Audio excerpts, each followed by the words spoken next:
Hello అండి, my beautiful subscribers. ఈ ఆకు తెల్ల గలిజేరు. ఇది మా ఇంట్లో చిన్న తొట్టిలో మొలిచింది. వర్షం వస్తే చాలు పిచ్చి పిచ్చిగా మొలుస్తుంది ఈ ఆకు. ఇది నేల మీద ఎక్కువగా మొలుస్తుంది. ఈ ఆకుకూర తినడం వల్ల కూడా చాలా హెల్త్ బెనిఫిట్స్ ఎక్కువగా ఉంటాయి. ఎక్కువ అయితే చాలా కిడ్నీస్కి అయితే చాలా మంచిది. సి విటమిన్ కూడా ఎక్కువగా ఉంటుంది. కానీ ఈ కర్రీని సింపుల్గా చేసుకుంటేనే చాలా టేస్టీగా ఉంటుంది. సింపుల్గా చేసుకుందాం ఈ కర్రీని.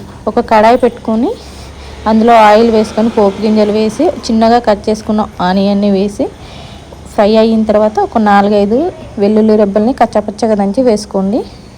నేను ఫ్రెష్గా కడిగి పెట్టిన తెల్ల గలిజేరు ఆకుల్ని కూడా వేసి మగ్గించుకుంటున్నాను. ఇందులో కొంచెం ఉప్పు వేసుకొని కొంచెం కారం వేసుకొని ఫ్రై చేసుకుంటే సరిపోతుంది. చాలా అంటే చాలా టేస్ట్గా ఉంటుంది. ఇందులో ఏది పప్పు అని అదని ఇదని ఏవేవో వేస్తుంటారు. ఇట్లా సింపుల్గా చేసుకొని తినండి.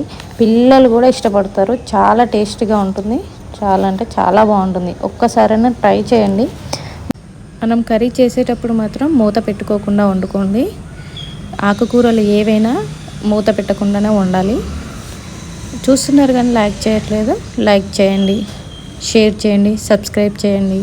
Thank you for watching.